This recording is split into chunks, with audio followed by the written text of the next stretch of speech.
Welcome to Epic Begins with One Step Forward, the podcast that reveals how to plan, achieve, and enjoy the journey of creating epic results in your life, business, health, and relationships. Here's your host, best-selling author and motivational speaker, Xander Sprague.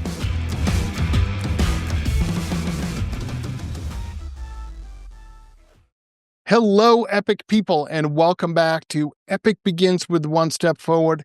Today is a special day. It is the 100th podcast, and what a milestone that is. Truly epic. And I am so happy I get to share it with Danny Lehr. Danny, thank you for being here. Tell us who you are and what you do.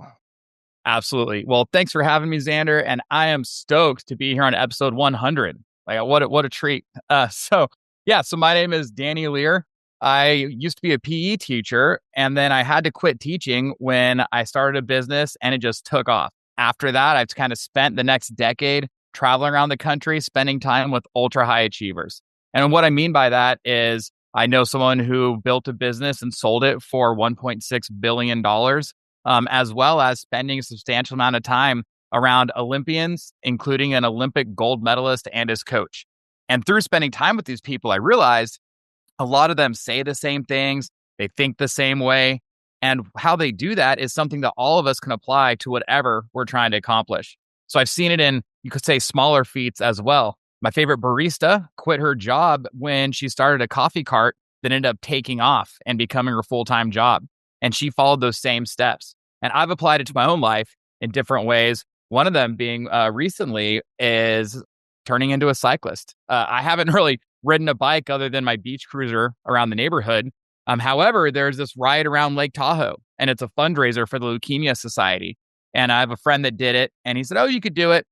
And so I thought, well, let's give it a shot. And so I followed the exact steps that I teach in my book, Winter Next Hour, and accomplished that bike ride, 72 miles around Lake Tahoe at elevation, and had a blast doing it.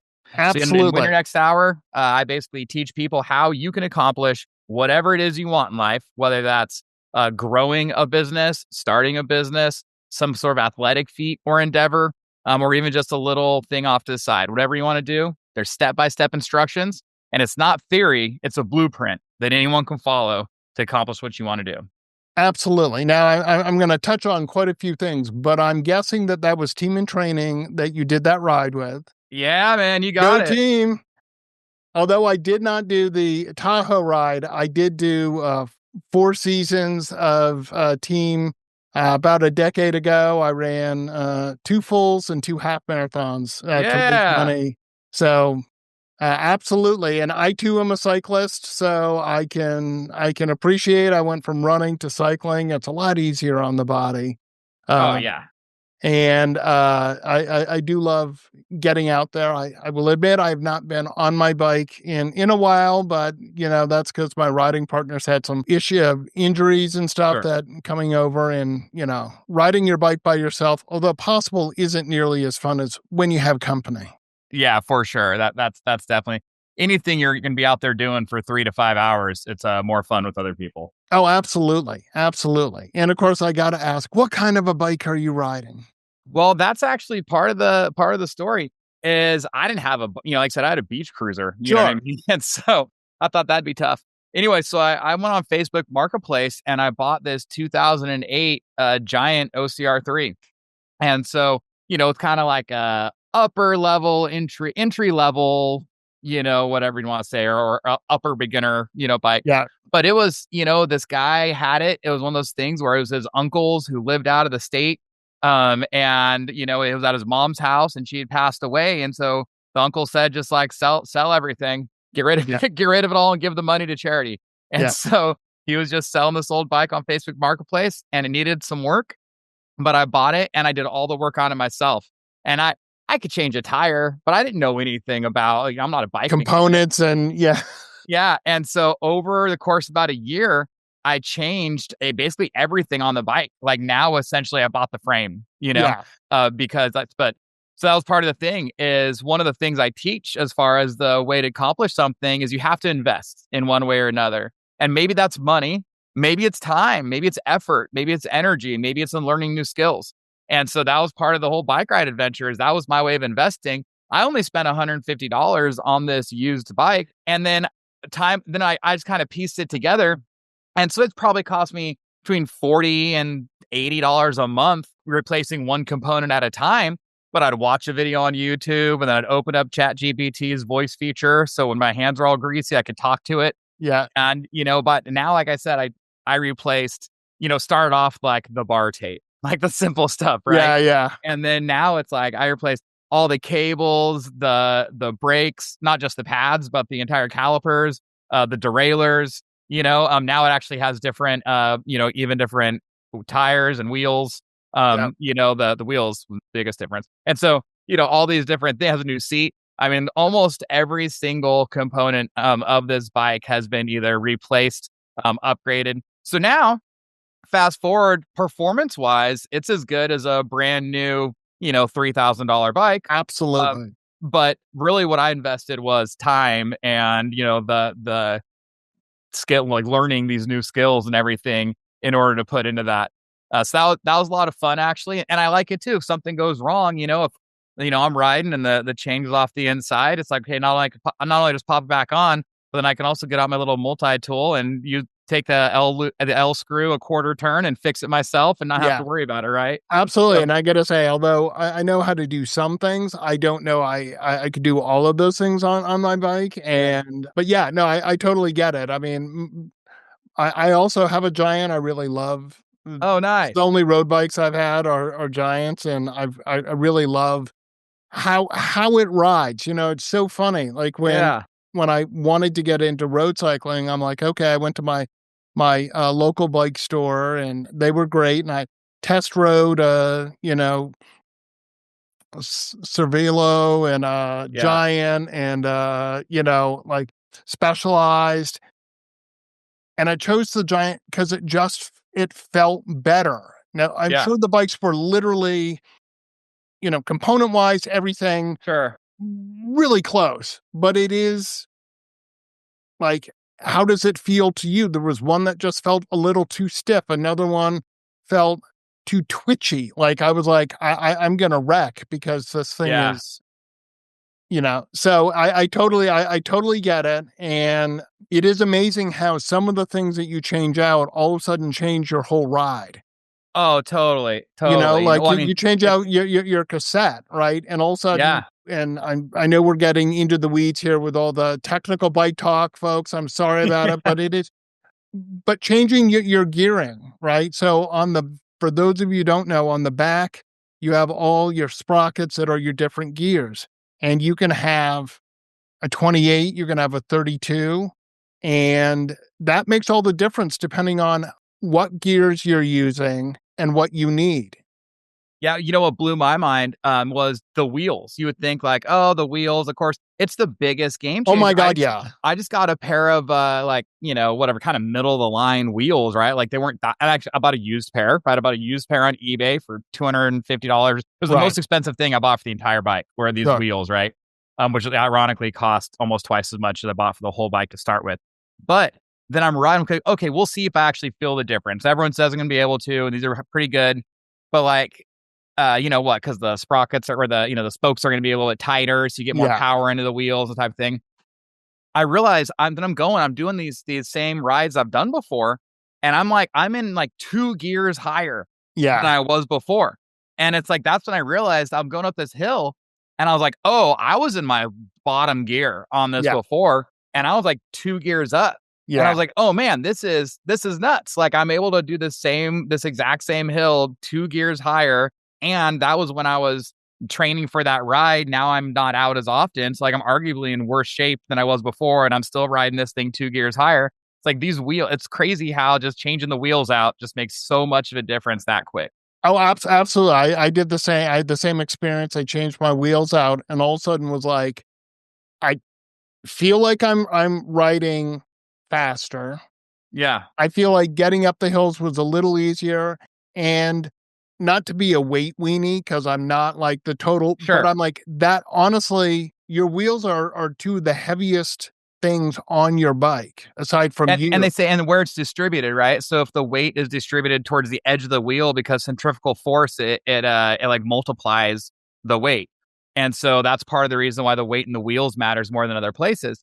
But yeah, it's funny. I'm the same way. I laugh a lot when people talk about the weights. Like, you spent an extra $1,000 because this bike is, 2 8 grams ounces, lighter or something. Yeah. 8 ounces less or something. But then this guy's 40 pounds overweight. And I'm like, man, you could have saved $1,000 just by like, if you'd have lost 1 pound of body weight, like, you know what I mean? Like it's there's other ways to get this weight down and Totally. So Totally. Anyway, but there is epic lessons there, which is obviously, I talk about it in my book. It's about commitment to your goal. 100%. And it does take work. Okay. Any of these epic things that we want to do require work. You can't just kind of mail it in. If you do, you're not going to have the results.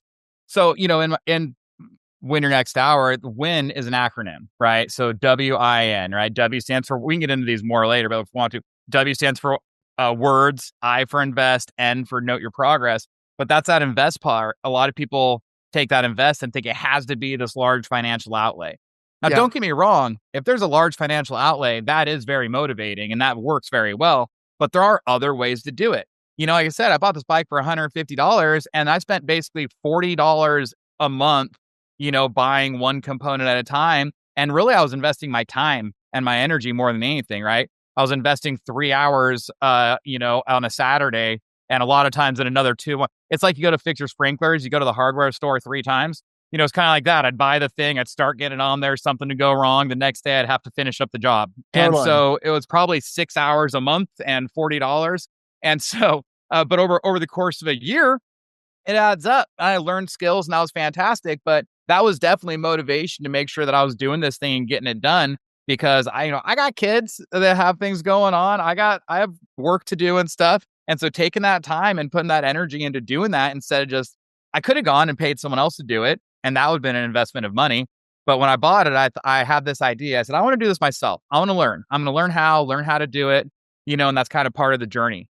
And absolutely. So I invested and also the time training. It didn't cost me anything to go ride with team and training, right? But what it cost me is if it's, 3 to 4 hours on a Saturday morning, and it's like, that's time away. I'd have to, so now I'm waking up on Saturday at 5 a.m. because I got, my wife's a nurse. So she's working. I'd have to go drop my kids off at my parents' house or my in-laws and then go out to the ride where we're meeting up and this whole thing.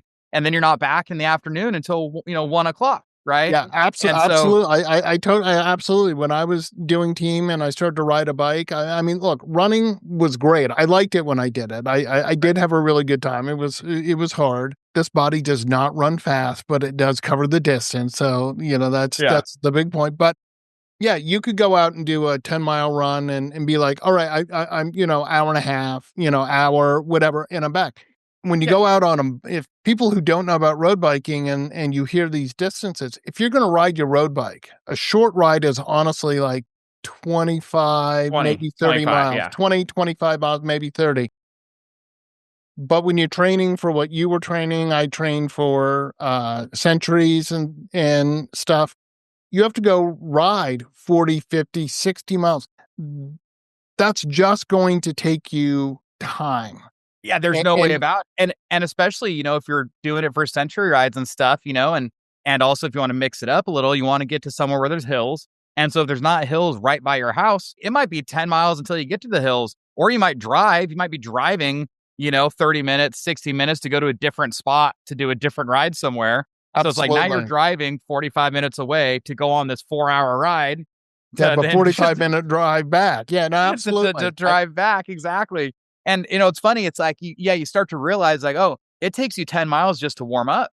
Oh, gosh. Like it takes the first 45 minutes before you feel loose, before you feel good on the bike, Well, I can tell you, I live in the Bay Area. There's no lack of hills. And sure. Yeah, not Walnut Creek. Yeah. And there were times where I was meeting people and they're like, oh, let's meet here. And I knew where we were starting. And I'm like, wow, I'm going to have about a half a mile before I have not a particularly steep, but a longish hill that when you're cold, Oh, yeah. really hard. And I'm like just going super slow because I'm like, I do not want to burn myself out in the first 2 miles on this 40-mile ride. Right. Yeah, totally. Again, I make jokes about like, I go, this does not climb hills well, but goes down really, really fast. Yeah.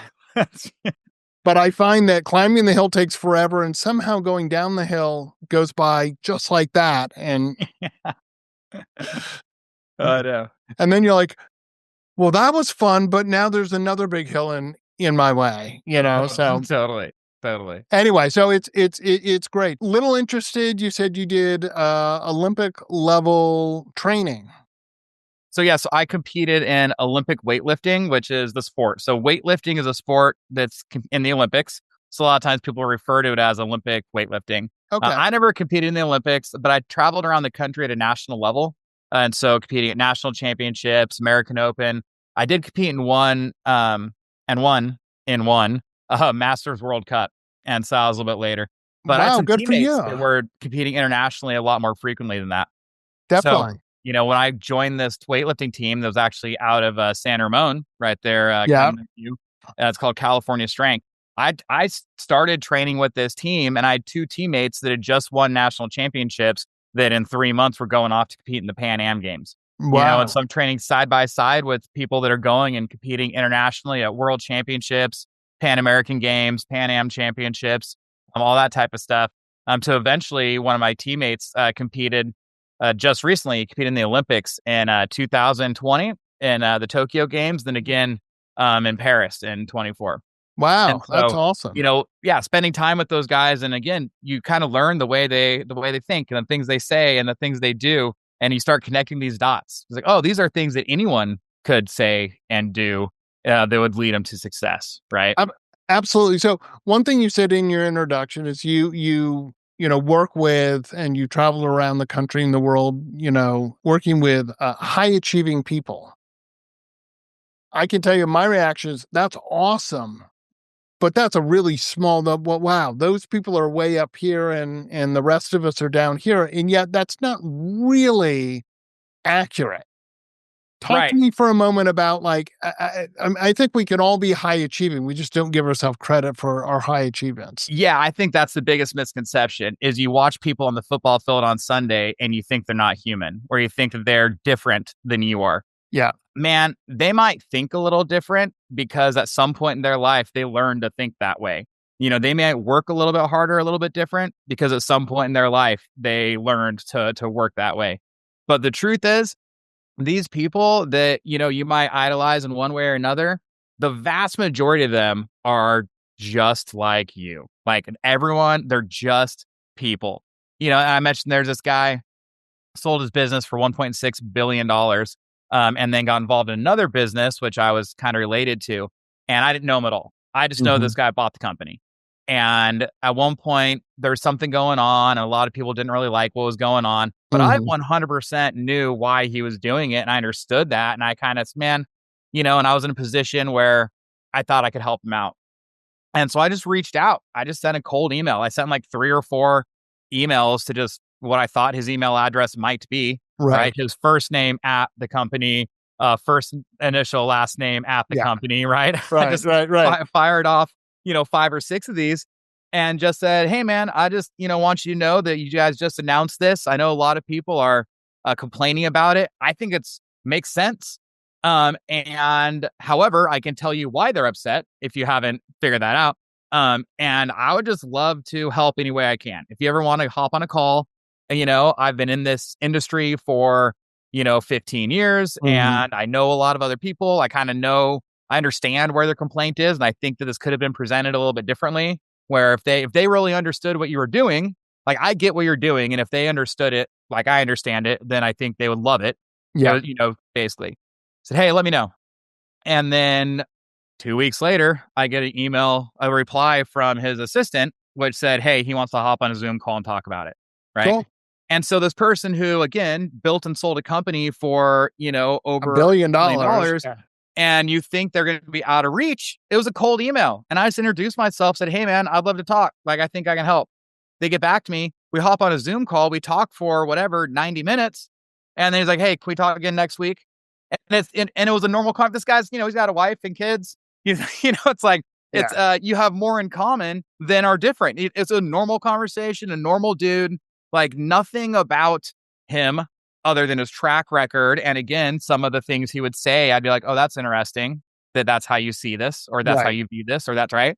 And then you start to realize, then next thing, a week later in your life, something happens and something that he said pops up. You're like, oh, that same idea can be applied here. Yeah. Right. You start realizing that no, he's just a normal guy. Just he tried stuff and some stuff worked and some didn't.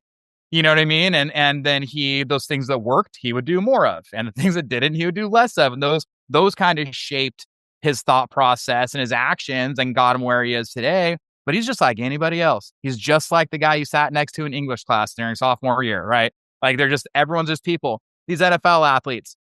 It's funny, when I was training at California Strength, these guys were all in there and they're lifting weights and everything and training for combine prep. So that's one of the things they do there is they bring in a dozen college players that are going to go into the NFL combine. Right. And so that was part of this, me realizing these people I'm spending time around is every year there was a fresh crop of guys. Here's another dozen guys who are all, if not the best, one of the top 5 players on their college team, and they're entering the NFL draft. And I start talking to these guys and you realize these are just they're kids. They're 20, 21 years old, 22 years old. And they just played college football for the last 4 years. Or I talk about I'm not saying that they didn't earn their degrees, but a relatively coddled experience from, they were on full ride scholarships and, that type of stuff. Right. Oh, absolutely. And the most of them are really nice guys. There's nice, normal guys, right? I used to teach, when I was a teacher, I taught high school PE. I'm like, oh, dude, any of these guys could have been one of my students. They totally just normal, down to earth. You would never know. And then they go on to be catching, a couple guys catching touchdowns in the Super Bowl. Yeah. Right. And you're like, oh, this guy caught a touchdown in the Super Bowl 4 years ago. We're at California Strength. And what would happen is they'd do their workouts. Well, Friday night, we would do max out Fridays where we'd go. And that's where the real big weights got lifted. Right. And we go max out their lifts. And those guys would show up to watch. So it's funny, these guys, they're going to be playing on Sunday coming up here pretty soon. But right now, they're coming down to watch us lift weights. Yeah. And they're amazed. And they're amazed by that. They're amazed at how much weight, this guy's snatching or clean and jerking. That blows their mind. But this guy's over here, then on Friday night, that blows their mind. Fast forward, 3 years, this guy catches a touchdown in the Super Bowl. And, it's a whole thing. And so that kind of changes the way you think. You're like, oh, these guys aren't, they're just human. They're just people, just like everybody else, Absolutely. And honestly, the difference in any of that, whether it be business, sports, whatever, is they took that first step forward. They decided that they wanted to go do something. Yeah. They started to do it. Along the way, they had detours. They had unexpected things that happened. Injuries that they're like, am I going to come back from this? Yes, I am. All of that. I know as an entrepreneur for the last 20 years, there's things I've tried that I thought, oh, people are going to like this, and they don't. Yeah. Oh, totally. I mean, just one thing that I'm sure you and I, deal with every day, the social media. I put out stuff. There is no rhyme or reason why this video does really well and the same another video doesn't do very well. And I sort of like, there is some mystery to it. Yes, there are the people who will come and go, oh, I can help you, hack the algorithm. I'm like, no, you can't. There are things that we can do to make it better. That's true. But there is stuff that just happens because we worked hard. I love the book, The Talent Code by Daniel Coyle. And he's talking about, basically the 10,000 hours. The way we get good at something is because we put the time and the effort. And frankly, the most learning happens when we struggle. Absolutely. And in riding a bike, you start off in boy howdy, it was a struggle, right? But then you kind of learn stuff, and there's stupid things like clipping in and clipping out. I don't know about you, but the first month, every time I had to clip out, terrifying. Yeah. Did not want the clip out fail. Yeah. I had them, didn't want them. Luckily, it was like, normally, like, you come to a stop, you just can't get your foot out, and then you just slowly tip over. And there's nothing you can do. It's just No, happening. and yeah, you're like, it's happening. Just brace for impact. And for those of you who don't know, clip out fail means we all on road bikes, our feet are clipped in. It helps us pedal and generate power. You don't get your foot out to put your foot down, you're tipping over. Yeah. And it's Slowly. not ideal, but it happens.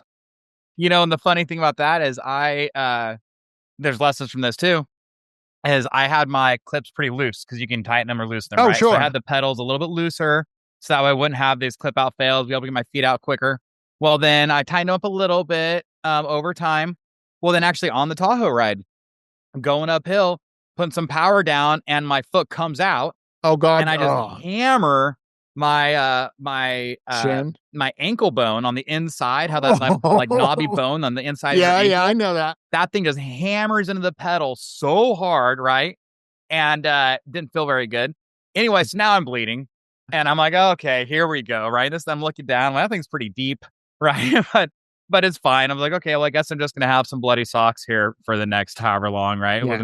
I'm not gonna bleed out from my ankle, but anyway, man, there's a scar. That thing, there was a scab on that thing for like 2 months because it was so deep. Anyway, first thing I did when I got home is I got out Allen wrench. I tightened those up. I'm like, that's it. I've been doing this long enough. I'm not necessarily gonna have a clip out fail. Like, what I never want to happen again is for my foot to slip out of the clip on this climb when I'm putting all this power into the pedal and just jack myself. Dude, my ankle hurts just hearing you. I'm like, oh, I know what's coming. Yeah. Yeah. I mean, that's just a clip out fail in another way. But again, it's the little things. That's just like a small thing that I was trying to avoid. And by trying to avoid it, I actually made it worse. Absolutely. And it's like, sometimes you just gotta bite the bullet and go for it and learn the lessons the hard way, right? You do. But look, failure is part of the journey. Absolutely. You're not going to be successful at everything. And if you wait for your epic dream, whatever it is, Olympic, weightlifting, Yep. business, running a marathon, riding a century. If you wait to say, I need all the answers before I start, you're never going to have it. You need to just start. All of those people that we see, those sports stars, those recording artists, those professional speakers, you're like, oh, wow, I'd love to do that. I've been fortunate to meet, some of the top speakers. I got to meet Zig Ziglar. You want to know what? As you said, just like you and me, had all kinds of great advice. Yeah. So kind, so generous with his time those years ago. But I was like, oh my gosh. And I had a chance to meet, and I'm going to totally space on his name. Anyway, the lead singer of the Gin Blossoms. And I was talking to him like, what is it like to be, like this big, recording star? And he's like, honestly, the most annoying part is that when I meet people, they tell me my name as if I forgot who I was. Oh my gosh, Yeah, exactly. Oh my God, you're Paul Newman. Oh my God, you're yeah. You're Margot Robbie. And he's like, I know who I am. I haven't forgotten. I appreciate that you're excited to see me, but like, he's like, just a word to everyone. We know who we are. I know you're excited, but you don't have to tell me my name. Yeah. Yeah, for sure. So this is fascinating. I'm sure you and I could talk about bicycling and all of that. What is the name of your book? How could people get a hold of you? What if they want to be extraordinary? For sure. And so the book is Win Your Next Hour. And again, Win Your Next Hour, I teach you a basic system. It's a blueprint, the step-by-step that you can accomplish whatever it is you want to do in life. If it's lose 40 pounds, hike the Appalachian Trail, start a business, whatever you want to do, you can do it by following the simple blueprint. So if you go to winyournexthour.com, there's links everywhere from there. It's on Amazon, Barnes & Noble, anywhere you buy books, Amazon, Kindle, Audible. It's on Audible. Right. It's all those places. I mean, if you want to get in touch with me personally, Instagram is really the social media I use the most. And that's at Danny_Lehr. And Lehr is Lehr. So there you go. Winner Next Hour, name of the book, and Danny_Lehr, Lehr on Instagram. Awesome. Thank you so much for being my 100th guest, Danny. Woo! Special. How special. I want to thank everyone for tuning in. If you're ready to begin your epic journey, go to epicbegins.com. And remember, epic choices lead to the epic life that you want. Get your gift copy of the award-winning book Epic Begins with One Step Forward at epicbegins.com. That's a wrap on this episode of Epic Begins with One Step Forward with your host, Xander Sprague, best-selling author, internationally acclaimed public speaker, and licensed professional clinical counselor. To make your next conference or event epic, send an email to Xander at zander@epicbegins.com. Be sure to subscribe so you don't miss the next episode. Remember, epic choices, epic life.